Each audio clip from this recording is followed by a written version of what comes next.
कहानी की दुनिया चैनल में आप सभी का स्वागत है दोस्तों। मोहल्ले में जिसने भी सुना उसकी आंखें विस्मय से फटी की फटी रह गई। अजय शर्मा मर गया। विस्मय की बात यह नहीं कि मरियल अजय शर्मा मर गया, बल्कि यह थी कि वह अपनी पत्नी के लिए पूरे 5.5 लाख रुपए छोड़ गया था। कोई सोच भी नहीं सकता कि पैबंद लगे अधमैले कपड़े पहनने वाला, जो रोज पुराना सा छाता बगल में दबाकर सवेरे घर से निकलने रात को देर से लौटने वाले अजय के बैंक में 5.5 लाख रुपए की मोटी रकम जमा होगी।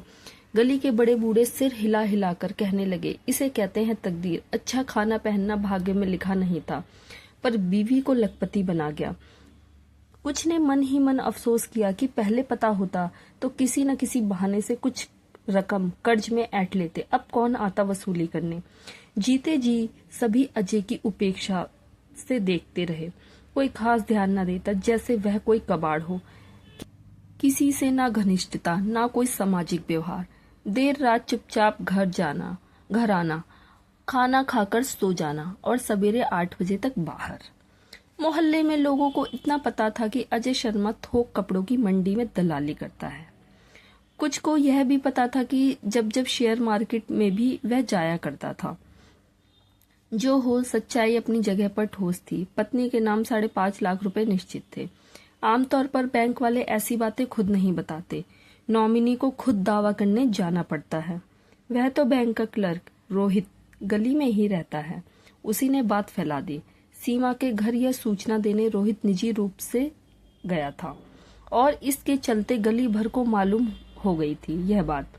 वह नातेदार पड़ोसी जो कभी उसके घर में झांकते तक न थे, वह भी आकर अजय के गुणों का बखान करने लगे। गली वालों ने एकमत से मान लिया कि अजय जैसा निहिर साधु प्रकृति आदमी नहीं मिलता है। अपने काम से काम, ना किसी से निंदा, ना चुगली, ना झगड़े। यहाँ तो 4 पैसे पाते ही लोग फूल कर कुप्पा हो जाते हैं। सीमा चकराई हुई थी। यह क्या हो गया, वह समझ नहीं पा रही थी। उसे सहारा देने दूर मोहल्ले के मायके से माँ, बहन और भाई आ पहुंचे। बाद में पिताजी भी आ गए। आते ही माँ ने नाती को गोद में उठा लिया। बाकी सब भी सीमा के 4 साल के बच्चे कार्तिक को हाथों हाथ लिए रहते। माँ ने प्यार से माथा सहलाते हुए कहा, मुन्नी, यूं उदास ना रहो। जो होना था सो हो गया। तुम्हें इस तरह उदास देख मेरी छाती तो फटती जा रही है। पिता ने खांस खखार कर कहा, ना हो तो कुछ दिनों के लिए हमारे घर चल। यहाँ अकेली कैसे रहेगी? हम लोग भी कब तक यहाँ रह सकेंगे? और ये घर? सीमा पूछ बैठी, अरे किराएदारों की क्या कमी है? और कोई नहीं तो तुम्हारे मामा रघुपत को ही रख देते हैं। उसे भी डेरा ठीक नहीं मिल रहा है। अपना आदमी घर में रहेगा तो अच्छा ही होगा। सुनते हो जी? माँ बोली। बेटी की सोनी कलाई देख मेरी छाती फटती है। ऐसी हालत में शीशे की नहीं तो सोने की चूड़ियां तो पहननी नहीं जाती है।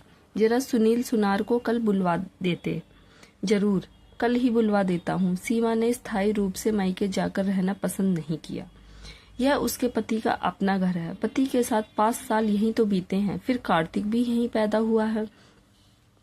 जाहिर है भावनाओं के जोश में उसने बाप के घर जाकर रहने को मना कर दिया। रोहित के प्रयास से वह बैंक मैनेजर से मिलकर पति के खाते की स्वामिनी कागज पत्रों पर हो गई। पासबुक, चेकबुक मिल गई और फिलहाल के जरूरी खर्चों के लिए उसने 25,000 रुपए की रकम बैंक से निकलवा ली। अब वह पहले वाली निहिर गृहिणी सीमा नहीं, बल्कि अधिकार भाव रखने वाली संपन्न सीमा है। कार्तिक को नगर निगम के स्कूल से हटाकर पास के ही एक अच्छे स्कूल में दाखिला करवा दिया। अब उसे स्कूल की बस ले जाती। बेटी घर में अकेली कैसे रहेगी, यह सोचकर माँ और छोटी बहन रचना वहीं रहने लगे। रचना वहीं से स्कूल पढ़ने जाने लगी। छोटा भाई भी रोज 1-2 बार आकर पूछ जाता। अब एक काम वाली रख ली गई, वरना पहले सीमा ही चौका बर्तन से लेकर साफ सफाई का सब काम करती थी। सीमा के मायके का रुख देखकर आस पड़ोसी की औरतों ने अपना आना जाना लगभग छोड़ सा दिया। सीमा और उसके मायके वालों की मोहल्ले भर में कटु आलोचनाएं होने लगी। पैसा क्या मिला, दिमाग आसमान पर चढ़ गया है। कोई पूछे, तमाम दुनिया में इन्हीं के पास एक अनोखी लखपति हो गई हैं लग रहा है। हम तो गए थे हालचाल पूछने, घड़ी 2 घड़ी बातचीत करने, लेकिन घर वाले तो यूं घूर कर देख रहे थे जैसे हम कुछ चुराने या मांगने आए हों। लानत भेजो जी। तुम देखना, घर वाले सारा पैसा चूस कर सीमा को ऐसे ही छोड़ देंगे। पड़ोसियों की इन बातों से सीमा अनजान नहीं थी। माँ ने अफसोस से कहा, कैसा सूना साना लगता है बेटी का गला। बेटी, मेरा हार यूं ही पड़ा है, ठहरो ला देती हूँ, गले में कुछ डाल लो। सीमा मन में सोचने लगी कि रुपए के लिए वह बेचारे जिंदगी भर खटते रहे, मेहनत की, न अच्छा खाया, न पिया, न पहना, और मुझे लखपति बना गए। उनका मन भर आया।